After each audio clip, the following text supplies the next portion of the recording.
everyone, welcome back to my channel and welcome back to your favorite series of PYQ practice where you solve questions with me and together we learn how to approach difficult questions when you are in your study center giving the exam in your real time, how to opt out questions or how to judge that which will be your correct answer. And we also discuss in these series what are the problems that a student face when he or she is in his exam center. So on that note, I am going to start today's video. As you can see on your screen today, the topic is Indian literature. This particular topic was requested to me by many of the students. I was getting so many messages, so I thought why not bring this one.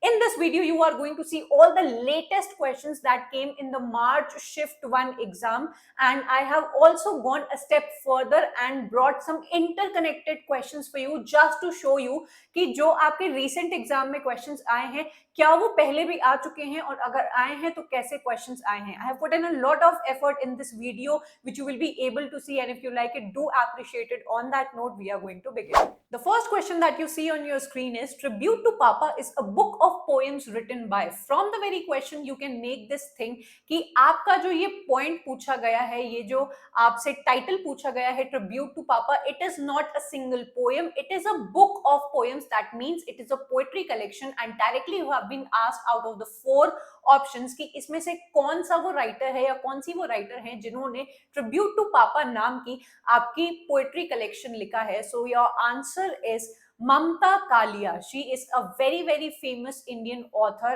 and as I told you कि हम लोग अगर कोई भी ऐसा topic या कोई भी ऐसा नया ऑथर देखेंगे तो हम लोग ये भी जज करेंगे कि इनसे पहले कोई वर्क इनसे पूछा गया है या नहीं. So I could not find any questions that came from Mamta Kalia, but still आपसे एक बार पूछा है तो आगे भी पूछा जा सकता है and that is why थोड़ा सा हम लोग इनका जिस्ट जरूर से देखेंगे. ममता कालिया 2 नवंबर को बॉर्न होती है 1940. She is still alive. She is an Indian author. She is a teacher. She is a poet, and she primarily was writing in Hindi language. Now she has won the Vyas Samman Award, which is considered India's richest literary award. जैसे हम लोग साहित्य Akademi award पढ़ते हैं and there are so many awards, Pulitzer awards, जिनसे हमारे questions आते हैं exam में. She has also won an award, Vyas Samman Award, which is considered India's richest literary awards 2017 में. And this you have to keep in mind कि किस particular work के लिए इनको ये award मिला है, शायद इसी से, because this is a very popular information, तो इसी से आपका next time question बन सकता है. Her novel was दुखम सुखम, sadness and happiness. इनका जो राइटिंग स्टाइल है बेटा ममता कालिया का, वो दिखाने का तरीका है इनका experiences of the women faced by the middle class family. जैसे हम सब मिडिल क्लास फैमिलीज को बिलोंग करते हैं, there are so many experiences that a women of a middle class family faces on daily basis. तो आप कह सकते हो कि इनका जो फोर्टे है राइटिंग का, इनका जो मेन राइटिंग सब्जेक्ट या स्टाइल होता है, वो ये बेसिकली प्रेफर करती हैं एक्सपीरियंसेस ऑफ वुमेन के बारे में लिखना ये पसंद करती है. Now I have also brought for you her all the important works which I could find. आप लोग चाहो तो इसका स्क्रीनशॉट ले लो. where you have poetry collections जितने भी इनके हैं, then you have novels जिसमें से बेघर बहुत ही ज्यादा इंपॉर्टेंट है बेटा. आपको थोड़ा सा इस वीडियो को देखने के बाद आपको इन सारे राइटर्स के बारे में विकिपीडिया पे जाके थोड़ा सर्च करना चाहिए. ये हम लोग ने देख लिया है दुखम एंड सुखम. then you have other works जहाँ पे इनके कई सारे प्लेज है, मेमोयर्स है. one thing you also have to keep in mind, ये लास्ट वाला पॉइंट देखो, she has done a translation of Somerset Maugham's Of Human Bondage into Hindi. हमारे सोमरसेट मॉर्गन का जो वर्क है उसको इन्होंने हिंदी में कन्वर्ट किया है. तो यही इंपॉर्टेंट पॉइंट्स होते हैं बेटा जो आपके एग्जाम में बार बार उठाए जाते हैं. आई होप ममता कालिया से this was means enough according to what I was thinking. Now your another question that comes in front of you is Abhijnana Shakuntalam makes use of the following 4 languages. हमारी जो शकुंतलम वाली बहुत ही फेमस कहानी है, आप में से कई सारे बच्चों ने इस कहानी को पढ़ा भी होगा, शकुंतला की कहानी. आपसे इस क्वेश्चन के जरिए पूछा गया है कि ये किन 4 लैंग्वेजेस का यूज करती है या किन 4 लैंग्वेजेस में बेटा ये आपकी लिखी हुई है. So this becomes your answer. Your Shakuntalam जो आपका वर्क है, कालिदास का फेवरेट या बोल सकते हैं बहुत फेमस वर्क है, वो संस्कृत में लिखा गया है बेटा. आपका शॉर्ट सेनी में लिखा गया है, महाराष्ट्री में लिखा गया है, and the last language is Magadhi. Now you need to know the entire story and I would request you people to go on Wikipedia and Shakuntalam Shakuntalam वाली जो कहानी है आप उसको एक बार जाके पढ़ो, बहुत सिंपल है, आपको समझ में आ जाएगी। जो एक्स्ट्रा इन्फॉर्मेशन है that I have brought for you, you can take a note of it. आपका जो शकुंतला है उसके कई सारे नाम है। सबसे पहला तो आपने ये नाम देख लिया, also known as Shakuntala, the recognition of Shakuntala, the sign of Shakuntala and many other variants. आपके इस वर्क के कई सारे टाइटल्स आपके आते हैं, तो ये आपको ध्यान में रखना है। अनदर थिंग, ये एक ओरिजिनली संस्कृत प्ले है which was written by our ancient Indian poet Kalidasa, dramatising the story of Shakuntala told in the epic Mahabharata. Mahabharata आपकी आगे जाके जहां पे पांडव एंड कौरव की कहानी पूरी दिखाई गई है, वो तो कहानी आप आगे जाके देखते हो, उसकी स्टार्टिंग में ही आपको इस एपिक के अंदर शकुंतला की कहानी मिल जाएगी, which is regarded as the best Kalidasa's work. ठीक है, तो ये आप लोग को बहुत ज्यादा इंपॉर्टेंट है, ध्यान में रखना। Another very very important thing is कि आपके सिर्फ विलियम जोन्स ने इस पर्टिकुलर संस्कृत वर्क को ट्रांसलेट किया है इंग्लिश में, and a direct question has been asked from this particular information. तो अगला क्वेश्चन आप देख सकते हैं, as I told you in the very beginning, कि मुझे लेटेस्ट क्वेश्चन से रिलेटेड जितने भी पुराने उससे रिलेटेड क्वेश्चन मिलेंगे I will bring for you. तो आप देखिए कि ये ऐसा ही क्वेश्चन आपसे 2015 में पूछा गया था। Now on one side you can C Indian text in English और उसके ट्रांसलेटर। तो यहाँ पे आपके कुछ वर्ड्स दिए हुए हैं बेटा, एंड आपको बताना है कि इनके इंग्लिश ट्रांसलेटर्स कौन से थे। एंड अभिजनम शकुंतलम को हम लोग ने देख लिया है कि विलियम जोन्स ने क्या किया है, इनको ट्रांसलेट किया है। So this is your answer, you can see and match the other options as well. आगे चलेंगे, हम लोग एक दूसरा क्वेश्चन देखेंगे। आता है आपका question number 4, which among the following is not written by Kamala Markandeya? Now this writer, आप अगर इंडियन लिटरेचर पढ़ रहे हो, there are so many writers जो आपको पढ़ने ही हैं, चाहे रिसेंट ईयर में उनसे क्वेश्चंस आए हैं नहीं आए। कमला मार्कंडेय को आपको पढ़ना है, अनीता देसाई को आपको पढ़ना है, देन गिरीश कर्नाड को आपको पढ़ना है, महेश दत्तानी को पढ़ना है। There are so many writers जो आई होप आप सारे बच्चों को पता होंगे। अगर नहीं पता होंगे तो मुझे कमेंट करना, आई will make a separate video जहां पे I will give you only the important names जो आपको करके ही जाने हैं। डू कमेंट मी डाउन अगर आपको नहीं लिस्ट पता है या नहीं पता है कि कौन से हमारे इंडियन ऑथर्स हैं जिनको करना ही करना है, तो कमेंट करना है and I will make a video on that. Kamala Markandaya is that person जिसमें से आपके क्वेश्चन आते ही आते हैं। अकॉर्डिंग टू दिस क्वेश्चन आपसे पूछा है कि इसमें से जो 4 आपको वर्क्स दिए हुए हैं, कौन से आपके कमला मार्कंडेय ने नहीं लिखे हैं। So your option over here is, जो इन्होंने नहीं लिखे हैं, a time to be happy.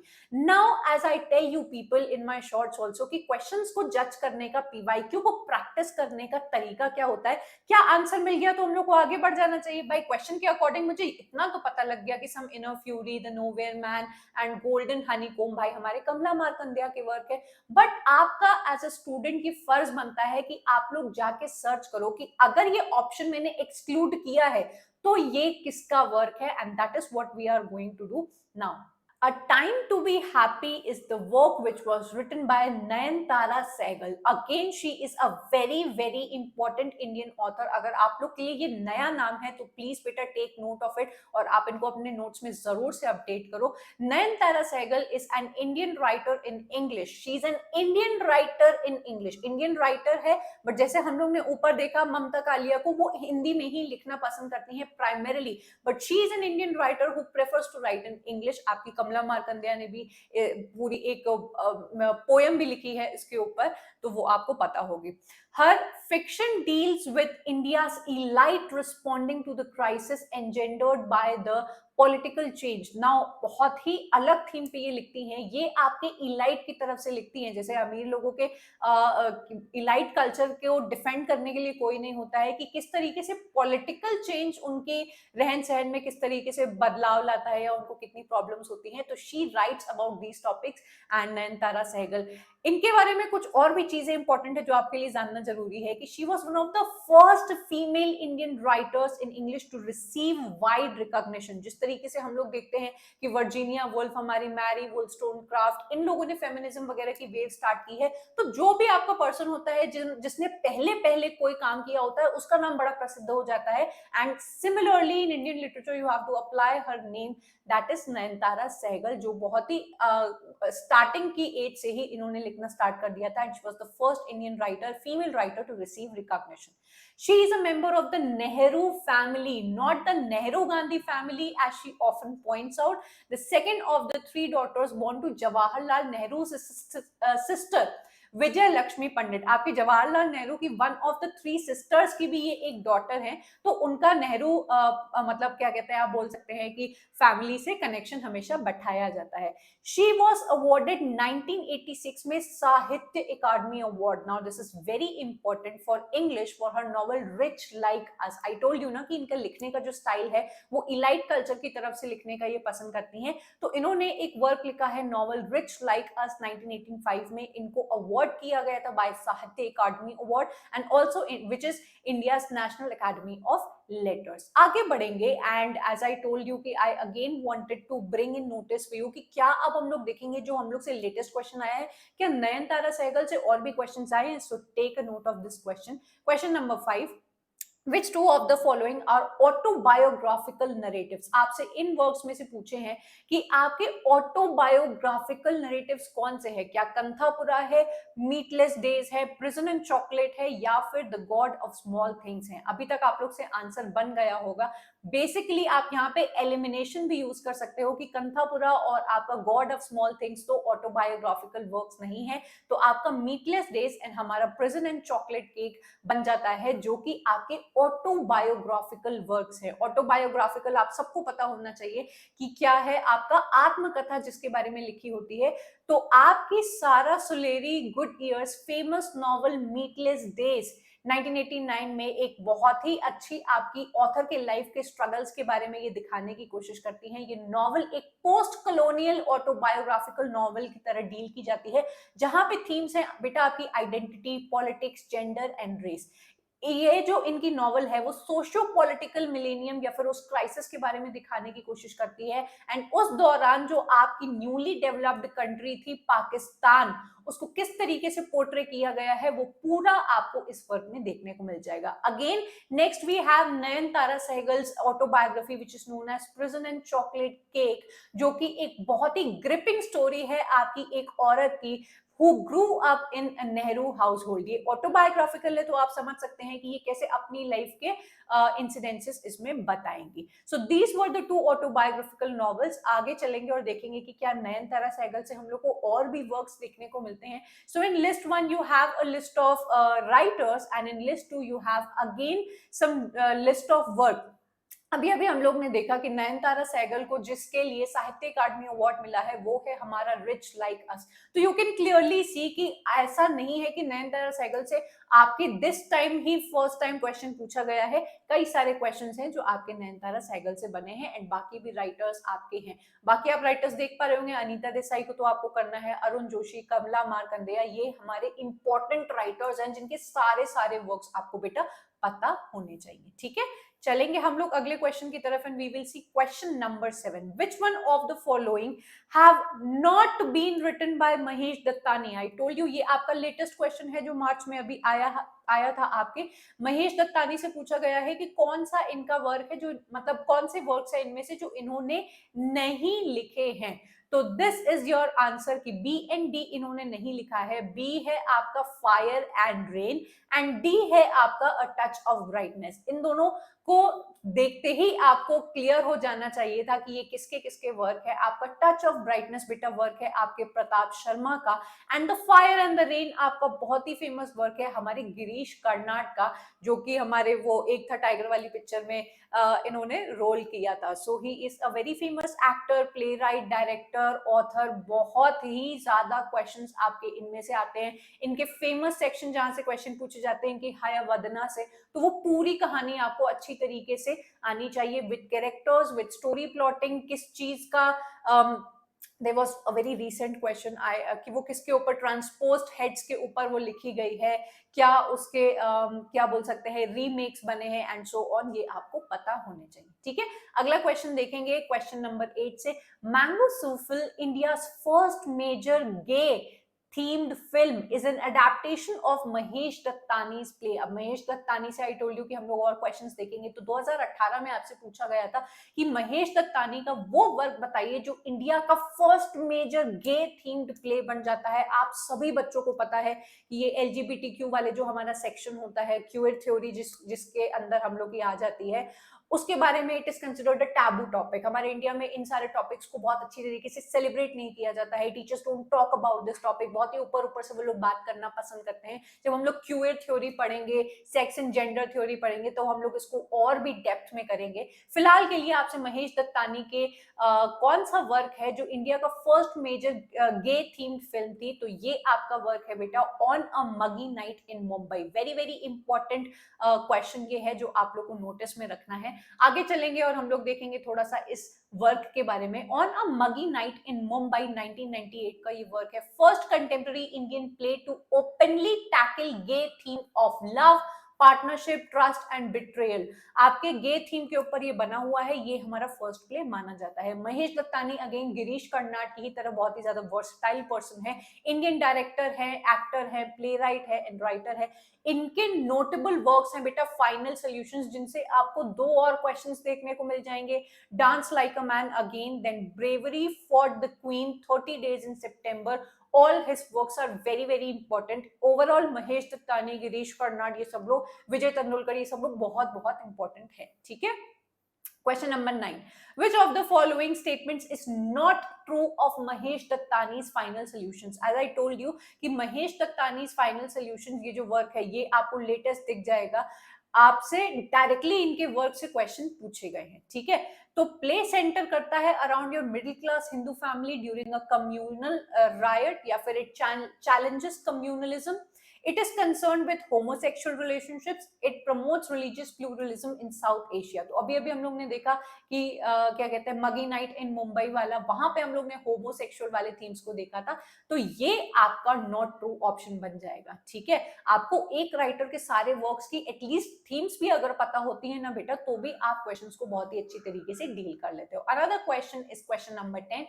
Select from the following plays the one that best suits the description. Alaki Padmasi invited its author to write it.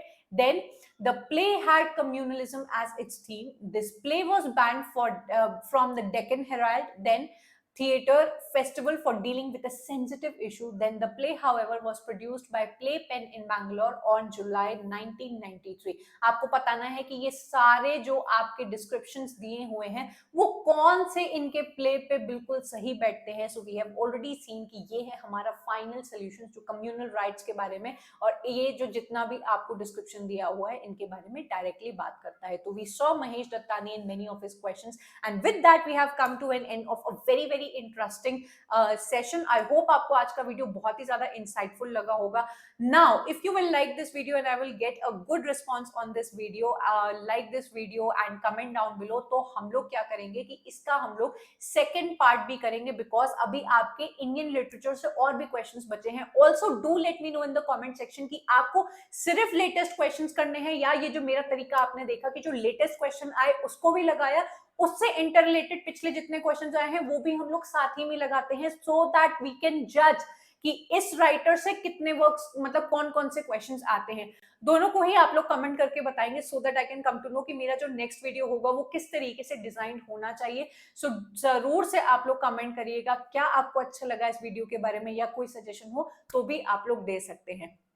You can go on and join my Telegram channel, which is Sunaina English, where you can get instant and direct notifications of any of my videos. Also, you can put in your questions over which my students, my intelligent students, will give you a very very good discussion on any of the problem that you are facing. Also, you will get direct voice notes from me. So on that note, I'm going to take your leave and I will meet you up next in yet another video. Don't forget to comment down below and let me know what is the next video that you are expecting from me. Bye and take care.